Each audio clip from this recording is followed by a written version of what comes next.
बिस्मिल्लाहिर्रहमानिर्रहीम। अस्सलाम वालेकुम स्टूडेंट्स, आज हम केमिस्ट्री सेकंड ईयर का एक टॉपिक है ईथीन। हम ईथीन की केमिकल प्रॉपर्टीज को पढ़ेंगे, डिस्कस करेंगे।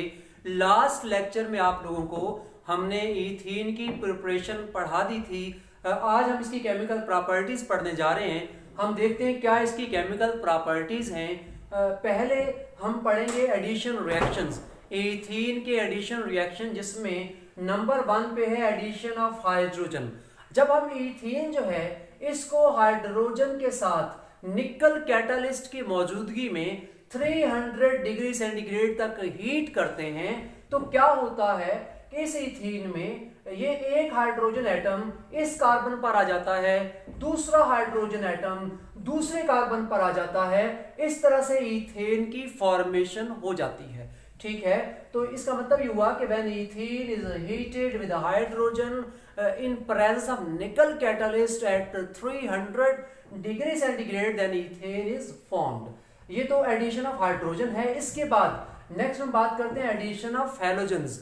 एडिशन ऑफ हैलोजन को समझने से पहले कुछ और बातें हैं जो आपको पता होनी चाहिए, आपके नॉलेज में होनी चाहिए। अगर आपको ये बातें समझ आ जाएंगी तो ये सारी बातें, ये सारे नेक्स्ट एडिशन रिएक्शंस आपको आसानी से समझ आ जाएंगे। जरा यहाँ आगे देखें, हम बात करते हैं mechanism for addition reaction of ethene. Ethene का के अंदर जो एडिशन रिएक्शन होता है उसका मैकेनिज्म क्या है, आप ये बात जानते हैं। चूंकि इससे पहले हमने ऑर्बिटल स्ट्रक्चर पढ़ा है। ऑर्बिटल स्ट्रक्चर ईथीन में आपने देखा था कि ईथीन में कार्बन कार्बन के दरमियान जो है डबल बॉन्ड होता है। डबल बॉन्ड मीन कि इसमें एक सिग्मा बॉन्ड होता है और दूसरा पाई बॉन्ड होता है। और सिग्मा बॉन्ड जो है ये दोनों कार्बन के दरमियान एक ऐसा बॉन्ड है जिसके बारे में हम कहते हैं कि स्ट्रॉन्गर बॉन्ड है, जबकि जो पाई बॉन्ड है as compare to sigma bond, जो पाई बॉन्ड है वो वीकर होता है। और ये जो पाई बॉन्ड है, पाई इलेक्ट्रॉन्स हैं, ये इजीली अवेलेबल होते हैं। ये ईथीन जो है इन इलेक्ट्रॉन को इजीली जो है डोनेट कर सकता है, दे सकता है। अब हम देखते हैं, आगे बढ़ते हैं इस बात को लेकर। अब हम देखते हैं कि इसमें किस तरह से रिएक्शंस हो रहे हैं। जरा गौर करना कि इसको फर्दर समझने के लिए देखें, आपको ये भी इलेक्ट्रोफाइल और न्यूक्लियोफाइल के बारे में भी पता होना चाहिए। इलेक्ट्रोफाइल क्या होता है? पॉजिटिव आयन, मतलब इलेक्ट्रोफाइल मीन इलेक्ट्रॉन डेफिशिएंट। ऐसा स्पीशीज जिसमें इलेक्ट्रॉन की कमी हो उसको इलेक्ट्रोफाइल कहा जाता है। फॉर एग्जाम्पल ये H पॉजिटिव है, इसको हम इलेक्ट्रोफाइल कहेंगे चूंकि इलेक्ट्रॉन डेफिशिएंट है। इसी तरह से न्यूक्लियोफाइल का पता होना चाहिए। जो भी इलेक्ट्रॉन रिच स्पीशी होता है, जैसे नेगेटिव आयन जो होते हैं, जैसे फॉर एग्जांपल ये क्लोराइड है, Cl नेगेटिव है, इसको हम कहते हैं ये न्यूक्लियोफाइल है। तो ये जो इलेक्ट्रोफाइल होता है, आपको पता चल गया कि ये इलेक्ट्रॉन डेफिशिएंट होता है, इसमें इलेक्ट्रॉन की कमी होती है और इस पे पॉजिटिव चार्ज होता है। और आपको ये भी पता चल गया कि न्यूक्लियोफाइल वो होता है जो इलेक्ट्रॉन रिच होता है, ये नेगेटिव आयन होता है। अब हम आगे बढ़ते हैं, वापस इधर आते हैं। हम देखते हैं जो ईथीन है, जब ईथीन का रिएक्शन होता है कि इसी ऐसे जो है कंपाउंड के साथ, जिस कंपाउंड में जो है एक तरफ इलेक्ट्रोफाइल का बिहेवियर है, एक तरफ न्यूक्लियोफाइल का बिहेवियर है। इसी तरह से यहाँ पर होता यह है कि जैसे ही इसका रिएक्शन इसके साथ होता है तो इसके अंदर जो इलेक्ट्रॉन डेफिशिएंट जो इलेक्ट्रोफाइल होता है, इस कंपाउंड के अंदर इलेक्ट्रॉन डेफिशिएंट स्पीशी होता है, वो क्या करता है, वो यहाँ से ये जो पाई इलेक्ट्रॉन्स हैं, जो इजीली अवेलेबल इलेक्ट्रॉन्स हैं, इन इलेक्ट्रॉन को गेन कर लेता है। गेन करके क्या कर लेता है, इसके साथ बॉन्ड बना लेता है, बॉन्डिंग हो जाती है।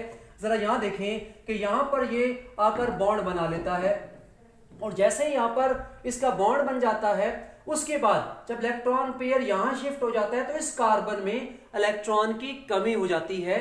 जब इस कार्बन में इलेक्ट्रॉन की कमी हो जाती है तो इस पर क्या आएगा, इलेक्ट्रॉन कम होने का मतलब पॉजिटिव चार्ज आएगा। अब पॉजिटिव चार्ज का मतलब ये है कि ये जो कार्बन है अब ये इलेक्ट्रॉन डेफिशिएंट हो गया, और इलेक्ट्रॉन डेफिशिएंट की तरफ कौन आएगा, कोई न्यूक्लियोफाइल आएगा, कोई नेगेटिव चार्ज वाला स्पीशी आएगा। तो यहाँ पर इस बात पे तवज्जो दें कि ये न्यूक्लियोफाइल है, नेगेटिव चार्ज स्पीशीज है, ये इस पर आएगा और आकर अपने इलेक्ट्रॉन का पेयर इसको देगा और यहां पर इसके साथ बॉन्ड बना लेगा। तो इस तरह से हम कहते हैं कि इसके अंदर इलेक्ट्रोफिलिक न्यूक्लियोफिलिक एडिशन हो रहा है। इलेक्ट्रोफाइल भी इन्वॉल्व है, न्यूक्लियोफाइल भी इन्वॉल्व है। ये बजाते खुद जो है क्यों इस तरह का एडिशन होता है, उसकी वजह क्या है, ये पाई इलेक्ट्रॉन जो कि इजीली इसमें अवेलेबल हैं। ठीक है, ये बात अगर आपको समझ आ गई है तो इसी बात को हम यहाँ पर अप्लाई करेंगे। ये एक जर्नल मैकेनिज्म है। उसके बाद यहाँ पर तमाम एडिशन रिएक्शंस में ये मैकेनिज्म जो है यही कॉन्सेप्ट इन्वॉल्व है। जरा यहाँ आते हैं, हम बात करते हैं एडिशन ऑफ हैलोजेंस की। अब एडिशन ऑफ हैलोजन जो है इसका मतलब यह है कि इथीन में हम क्लोरीन के एडिशन की बात करते हैं, ब्रोमीन के एडिशन की बात करते हैं, आयोडीन के एडिशन की बात करते हैं। तो यहाँ पर देखें कि जब हम हैलोजेंस का एडिशन करवाते हैं, इस एडिशन में जो क्लोरीन है वो सबसे ज्यादा रिएक्टिव है, ज्यादा आसानी से एडिशन रिएक्शन देता है। उसके बाद दूसरा नंबर ब्रोमीन का है और सबसे कम नंबर आयोडीन का है। इसी वजह से ये दोनों जो है रूम टेम्परेचर पर जो है एडिशन रिएक्शन देते हैं इथीन के साथ। अब जरा गौर करें, यहाँ पर क्या होता है जब एडिशन रिएक्शन करवाते हैं तो ये क्लोरीन जो मॉलिक्यूल है, मैं इसको यहाँ लिखता हूँ, ये क्लोरीन का मॉलिक्यूल है। यहाँ पर ये जो क्लोरीन है इसमें जब रिएक्शन करवाते हैं तो एक जो Cl है ये दोनों इलेक्ट्रॉन उसके साथ आ जाते हैं, जिसकी वजह से एक Cl पर जो है पॉजिटिव चार्ज आ जाता है और दूसरा Cl जो है जिस पर इलेक्ट्रॉन का पेयर शिफ्ट हो जाता है उस पर नेगेटिव चार्ज आ जाता है।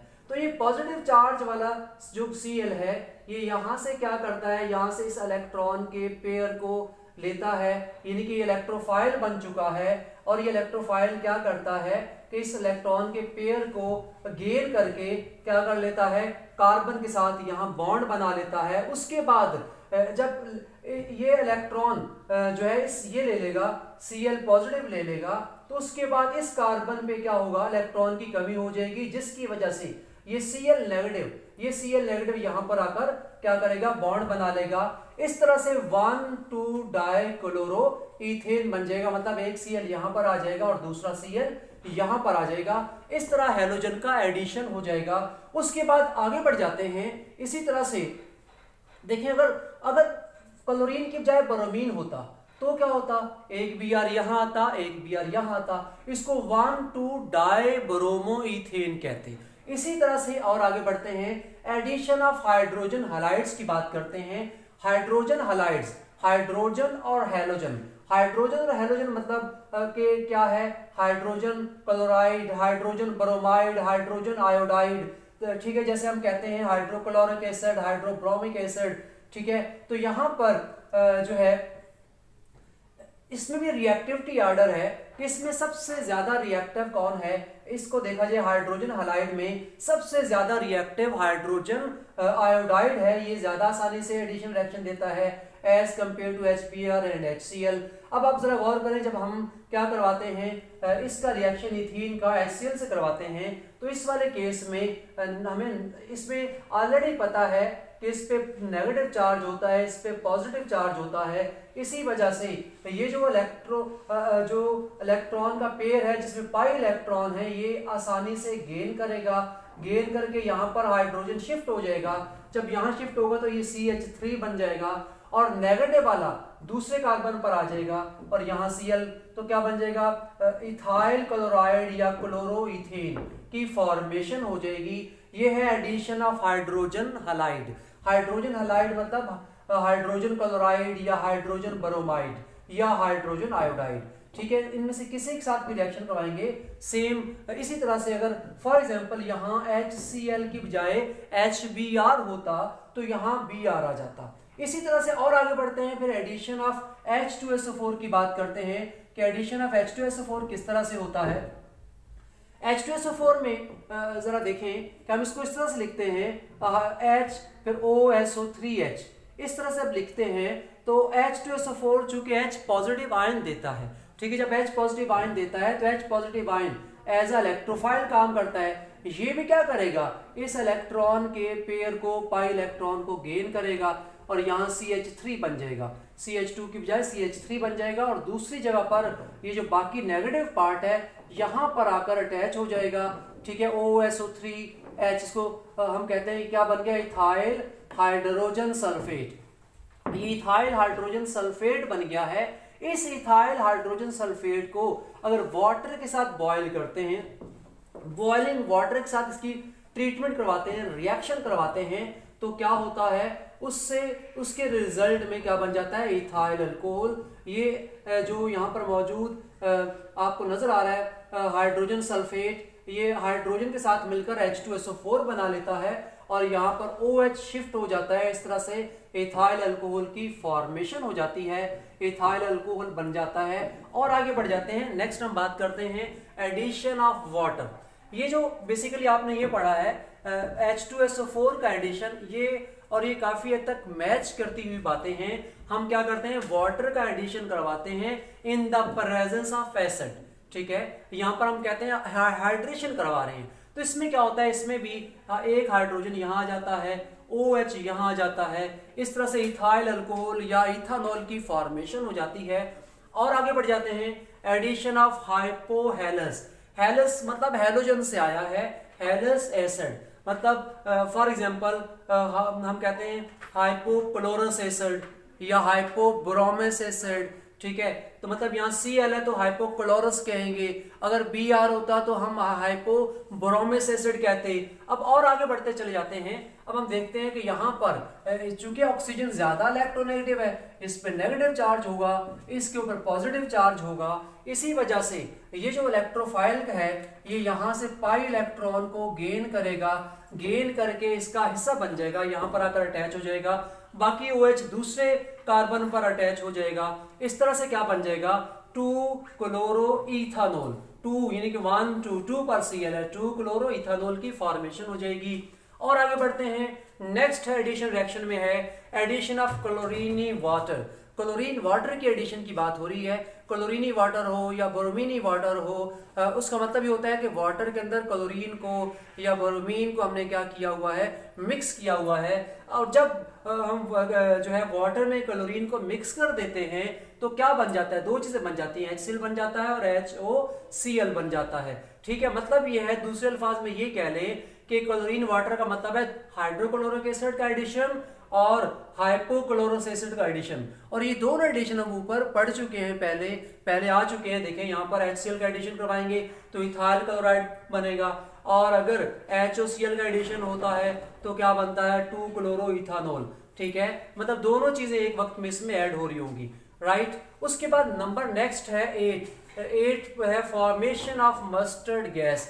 मस्टर्ड गैस जो है ये एक पॉइजनस गैस होती है, जो कि एक डेंजरस गैस होती है और स्किन को बहुत बुरी तरह से अफेक्ट करती है। इसको जंगों वगैरह में इस्तेमाल करते हैं। बेसिकली गैस होती नहीं है, ये मस्टर्ड जो गैस हमने लिखा हुआ है ये एक लिक्विड होता है, ठीक है। इसको गैस इसलिए कहते हैं क्योंकि जब ये लोगों के ऊपर इसको स्प्रे किया जाता है तो इसके बहुत फाइन पार्टिकल्स होते हैं, जस्ट लाइक गैस, इसी वजह से गैस इसको कह रहे हैं, अदरवाइज ये लिक्विड होता है, ठीक है। और उसके बाद इसको मस्टर्ड क्यों कहते हैं, उसकी वजह क्या है कि इसकी जो स्मेल होती है वो मस्टर्ड जैसी होती है। मस्टर्ड मतलब जो सरसों है, सरसों जैसी, ठीक है। सरसों, मस्टर्ड ऑयल, सरसों का तेल, तो मस्टर्ड यानी सरसों जैसी इसकी स्मेल होती है, इसी वजह से इसको मस्टर्ड गैस कहा जाता है।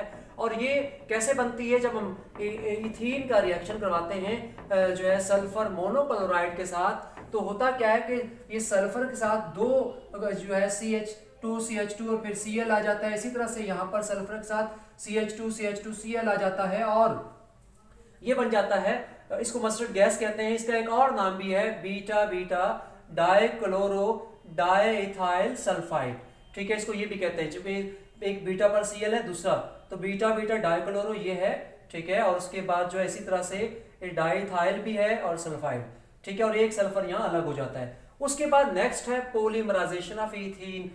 ये प्रीवियस चैप्टर्स में भी आप पढ़ चुके हैं कि इथीन की पॉलीमराइजेशन किस तरह से होती है। जब हम क्या करते हैं, इसको 100 एटमॉस्फेरिक प्रेशर और 200 डिग्री सेंटीग्रेड टेम्परेचर पर इसको हीट करते हैं in the traces of oxygen, मतलब ऑक्सीजन नहीं होनी चाहिए, अगर ऑक्सीजन होगी तो ये उससे रिएक्शन कर देगा, ठीक है। उसके बाद क्या होता है कि जब इसको हीट करते हैं तो इसके मॉलिक्यूल पॉलीमराइज हो जाते हैं और फिर क्या बनाते हैं, पॉलीइथीन। ये इथीन है, इस इथीन से पॉलीइथीन की फॉर्मेशन हो जाती है। इस तरह से जो है ये पॉलीथीन जो है, पॉलीथीन बैग जो प्लास्टिक वगैरह बनाने में इसको इस्तेमाल करते हैं। उसके अलावा ये जो इथीन जिसके हम बात कर रहे थे, इसके बड़े इंपॉर्टेंट यूजेस हैं। इसे प्लास्टिक बनाने में इस्तेमाल करते हैं, फ्रूट रैपनिंग में इसको इस्तेमाल करते हैं, मस्टर्ड गैस बनाने में इसको इस्तेमाल करते हैं और इसको एनेस्थेटिक के तौर पर इस्तेमाल करते हैं। तो ये सारी चीज़ें आपको होपफुली समझ आ गई होंगी। इंशाल्लाह ताला नेक्स्ट लेक्चर में आपको नेक्स्ट टॉपिक पढ़ाएंगे। और अब आप जो इसका स्क्रीनशॉट ले लीजिए। अल्लाह हाफिज़।